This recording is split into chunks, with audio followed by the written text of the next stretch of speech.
Assalamualaikum warahmatullahi wabarakatuh. Apa kabar semuanya? Semoga kita semua sehat dan mendapatkan perlindungan dari Allah Subhanahu wa Ta'ala. Amin ya Robbal 'Alamin. Perkenalkan, kami merupakan tim penelitian dari Universitas Pendidikan Indonesia yang terdiri dari Elis Mediawati, Arim, dan Silviana Agustami akan menjelaskan mengenai hasil penelitian kami yang berjudul Model Audit Syariah pada Pembiayaan Murabahah dan Mudharabah di Baitul Mal wa Tamwil.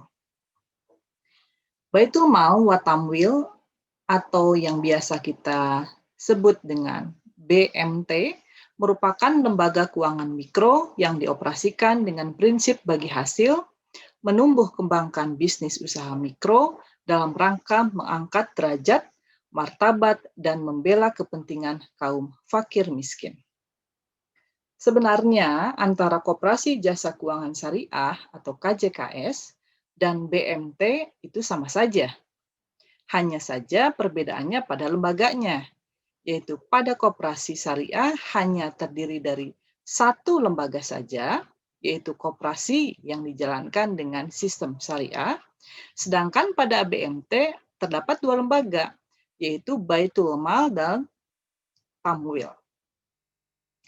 Baitul Mal berarti lembaga zakat dan Tamwil berarti lembaga keuangan syariahnya. Itu berarti bahwa KJKS yang dijalankan dengan dua lembaga disebut juga dengan BMT.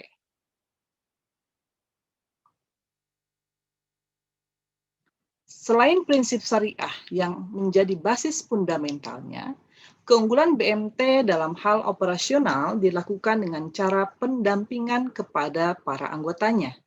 Sehingga model pendekatan ini memunculkan sebuah tingkat kepercayaan yang sangat tinggi kepada para anggota. Hal ini yang menjadikan mengapa BMT dapat menjamur sebagai lembaga pembiayaan yang mengalahkan perbankan. Dalam perkembangannya, BMT yang telah menjamur ternyata di sisi lain menyimpan banyak masalah, seperti masalah kualitas pelaporan keuangan dan pengawasan yang masih patut untuk dipertanyakan. Praktek di beberapa BMT yang belum mencapai tingkat kepatuhan syariah secara optimal, sebagai contoh, pada akad murabahah yang dilengkapi dengan akad wakalah. Hal ini tentunya telah diatur dalam fatwa DSN MUI tentang murabahah. Fatwa tersebut menyebutkan bahwa jika suatu lembaga keuangan syariah hendak mewakilkan kepada nasabah untuk membeli barang dari pihak ketiga, akad jual beli murabahah harus dilakukan setelah barang secara prinsip telah menjadi milik lembaga keuangan syariah itu, atau dalam hal ini BMT. Fakta di lapangan mengenai pengikatan atas akad murabahah dan wakalah dilakukan di saat yang bersamaan. Harusnya, jika melihat peraturan fatwa DSN MUI, pelaksanaan akad wakalah harusnya sebelum akad murabahah. Kenyataan di lapangan setelah dana direalisasikan kepada nasabah, nasabah pun tidak diwajibkan menyerahkan kwitansi atau surat keterangan kepemilikan bahwa barang tersebut telah dibeli, sehingga kepastian akad murabahah dan juga wakalah yang melekat pada produk pembiayaan murabahah tidak bisa terpenuhi secara baik. Penyimpangan dalam operasional seperti inilah yang membuat masyarakat berpandangan bahwa tidak ada bedanya antara lembaga keuangan syariah dengan lembaga konvensional. Dan hal ini tentunya juga mencederai akad muamalah yang syar'i menurut hukum Islam. Menyikapi masalah tersebut, Adi Warman Karim mengatakan bahwa standarisasi Baitul Mal wa Tamwil dilakukan terhadap 3 aspek, yaitu standar operasional prosedur, sumber daya manusia, hingga laporan keuangan. Dari SOP, pelayanan yang diberikan oleh BMT harus memenuhi kualifikasi yang ditetapkan. Kemudian untuk SDM perlu sertifikasi. Dan terakhir, dari segi laporan keuangan haruslah teraudit. Dan mereka juga harus mempunyai Dewan Pengawas Syariah. Mengenai pengawasan terhadap kepatuhan syariah ini, DSN UI telah menunjuk Dewan Pengawas Syariah atau DPS di setiap lembaga keuangan syariah sebagai pihak yang mewakili DSN untuk mengawasi dan menjamin bahwa LKS sudah beroperasi sesuai prinsip syariah. Di samping itu, DPS juga berperan penting dalam pengendalian internal karena melalui pengawasan oleh DPS, tujuan pengendalian intern dapat terpenuhi, yaitu menjaga kepatuhan terhadap ketentuan yang berlaku. Namun, pada kenyataannya keberadaan DPS di setiap LKS tetap tidak membuat masyarakat puas, karena masyarakat masih melihat adanya kesenjangan antara teori dan praktek. Berdasarkan latar belakang masalah tersebut, kami melakukan penelitian di Baitul Mal wa Tamwil di Jawa Barat, dan kami mendapatkan hasil yang dapat dijelaskan sebagai berikut. Secara sederhana, struktur organisasi BMT dapat digambarkan sebagai berikut. Rapat anggota merupakan rapat tahunan yang diikuti oleh para pendiri dan anggota penuh BMT, yaitu anggota yang telah menyetor uang simpanan pokok dan simpanan wajib. Dan fungsi dari rapat anggota ini adalah yang pertama, merumuskan dan menetapkan kebijakan yang sifatnya umum dalam rangka pengembangan BMT sesuai dengan AD dan ART-nya. Yang kedua, mengangkat dan memberhentikan pengurus BMT. Yang ketiga, menerima atau menolak laporan perkembangan BMT dari pengurus. Dan yang keempat, untuk ketentuan yang belum ditetapkan dalam rapat anggota akan diatur dalam ketentuan tambahan. Selanjutnya, pengurus. Pengurus secara umum itu memiliki fungsi dan tugas menyusun kebijakan umum BMT yang telah dirumuskan dalam rapat anggota, melakukan pengawasan operasional BMT, dan pengurus dapat terdiri dari ketua maupun bendahara. Atau dalam BMT yang lebih kompleks dapat lebih dari itu, dapat terdiri dari sekretaris, bendahara, atau sekretaris 1, wakil sekretaris, bendahara, dan wakil bendahara. Atau lebih kompleks dari itu. Kemudian yang selanjutnya ada Dewan Pengawas. Pengawas dipilih dari dan oleh anggota koperasi atau BMT dalam rapat anggota. Pengawas itu bertanggung jawab kepada rapat anggota dan fungsinya adalah meneliti catatan yang ada di BMT, mendapatkan segala keterangan yang diperlukan, dan pengawas harus merahasiakan hasil pengawasannya terhadap pihak ketiga. Selanjutnya itu dalam BMT ada Dewan Pengawas Syariah. Berbeda dengan koperasi konvensional, di koperasi syariah atau BMT itu ada yang namanya komponen Dewan Pengawas Syariah yang memiliki fungsi melakukan pengawasan secara periodik pada BMT yang berada di bawah pengawasannya, mengajukan usul-usul pengembangan BMT kepada pengurus BMT dan kepada DSN, dan melaporkan perkembangan produk dan operasional BMT yang diawasinya kepada Dewan Syariah Nasional MUI sekurang-kurangnya 2 kali dalam 1 tahun anggaran. Kemudian dalam pengelolaan BMT ini ada pengelola. Pengelola atau juga di beberapa BMT itu dinamakan karyawan, ya, merupakan pelaksana operasional harian di koperasi atau di BMT. Pengelola secara sederhana dapat diartikan juga itu sebagai karyawan, ya. Yang lebih kompleks, pengelola itu bisa terdiri dari manajer, kemudian manajer pembiayaan, administrasi pembukuan, teller, dan penggalangan dana. Semakin kompleks operasional BMT, maka struktur organisasinya dapat dikembangkan dari struktur ini.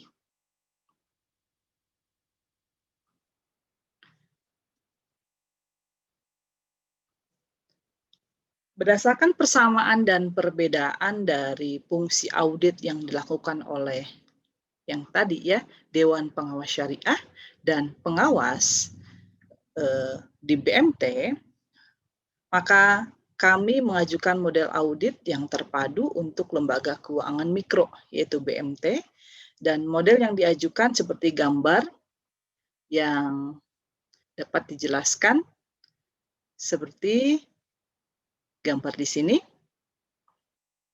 ya, di mana pengawas dan Dewan Pengawas Syariah itu masing-masing bertanggung jawab kepada rapat anggota tahunan dan memiliki fungsi audit syariah, yaitu audit kepatuhan syariah, audit kepatuhan dan audit operasional, serta audit atas laporan keuangan.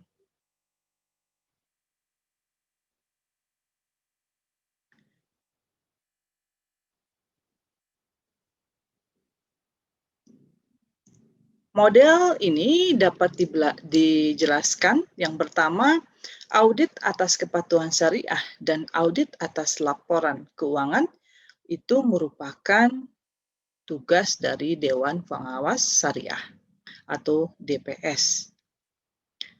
Pengawasan yang dilakukan Dewan Pengawas Syariah dapat dijelaskan sebagai berikut.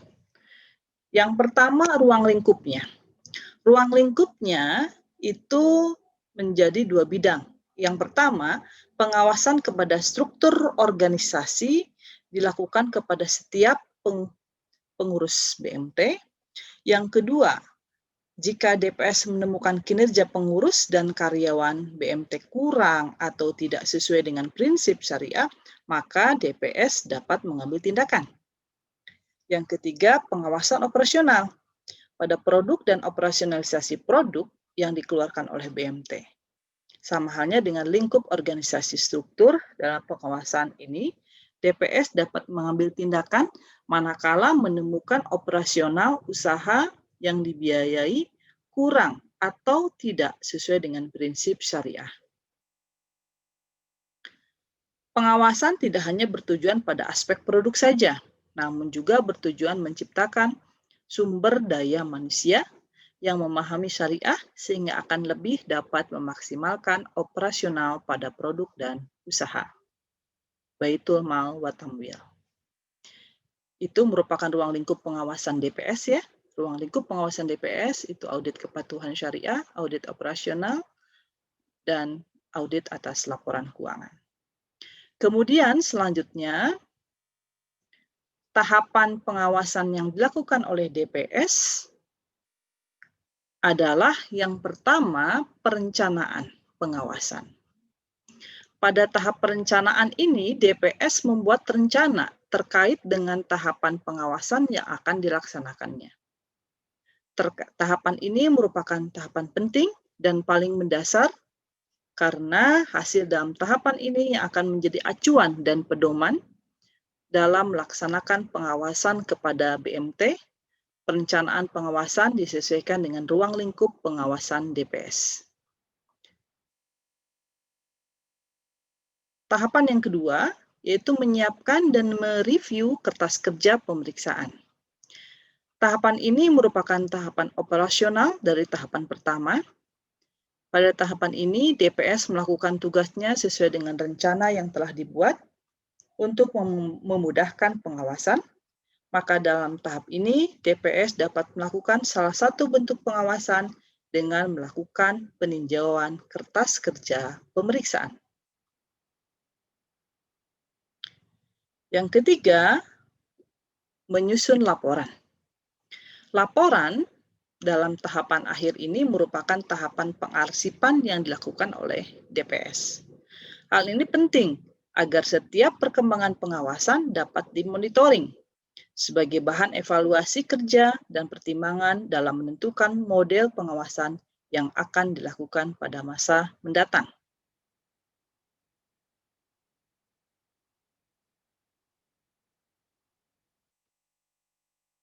Itulah merupakan tahapan pengawasan yang dilakukan oleh DPS. Dimulai dari perencanaan pengawasan, kemudian menyiapkan dan mereview kertas kerja pemeriksaan, dan yang ketiga adalah menyusun laporan. Kemudian selanjutnya ada pengawasan yang dilakukan oleh pengawas. Pengawas ini melakukan audit atas kepatuhan syariah, kepatuhan dan operasional, dan audit atas laporan keuangan. Di mana pengawas BMT ini memiliki tugas yang pertama, memberikan nasihat dan pengawasan kepada pengurus, melakukan pengawasan terhadap pelaksanaan kebijaksanaan dan pengelolaan BMT yang dilakukan oleh pengurus, meneliti catatan dan pembukuan yang ada pada BMT, mendapatkan segala keterangan yang diperlukan, kemudian memberikan koreksi, saran dan teguran dan peringatan kepada pengurus, meminta dan menetapkan segala keterangan yang diperlukan dari pengurus dan pihak lain, mendapat laporan berkala tentang perkembangan usaha dan kinerja BMT dari pengurus, memberikan persetujuan atau bantuan kepada pengurus dalam melakukan perbuatan hukum tertentu yang ditetapkan dalam anggaran dasar, merahasiakan hasil pengawasan terhadap pihak ketiga, membuat laporan tertulis tentang hasil pelaksanaan tugas pengawasan kepada RAT, dan mempertanggungjawabkan hasil pengawasan kepada rapat anggota. Model audit syariah di Baitul Mal wa Tamwil ini kemudian kami validasi dengan melakukan wawancara dan fokus group discussion atau FGD. Dan wawancara serta FGD ini kami laksanakan dengan mengundang elemen-elemen dari Baitul Mal wa Tamwil, dari mulai pengurus, DPS-nya, dan pengawasnya, kemudian dari unsur Majelis Ulama Indonesia, dari akademisi dan tokoh masyarakat. Hasil wawancara dan FGD dapat dijelaskan sebagai berikut. Yang pertama adalah secara umum pelaksanaan akad pembiayaan murabahah masih mengandung unsur riba dan gharar.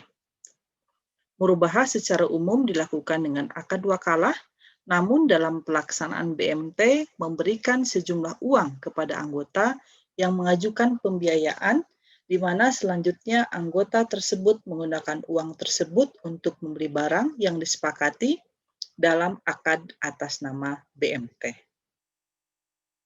Selanjutnya tidak ada akad murabahah antara anggota dengan BMT, dan pengawasan dari BMT terkait kebenaran dari pembelian anggota kepada pemasok atau penyedia barang. Dalam kasus ini tentunya menimbulkan gharar yang besar dan sangat dekat dengan riba.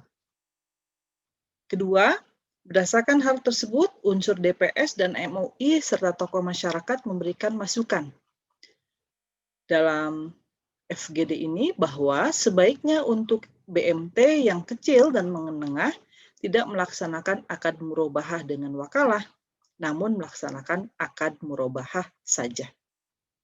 Pada akad murabahah di BMT sangat memungkinkan untuk BMT memiliki persediaan barang atau membeli langsung kepada pemasok barang yang dibutuhkan anggota secara langsung dan tidak diwakili oleh anggota. Sehingga akad murabahah bisa dilakukan. Barang yang diperjualbelikan sudah benar-benar sah menjadi milik BMT. Dan BMT selanjutnya menyiapkan kontrak murabahah yang berisikan pernyataan murabahah, penjelasan harga pokok, margin, beserta cicilannya, dan kondisi darurat yang mungkin terjadi.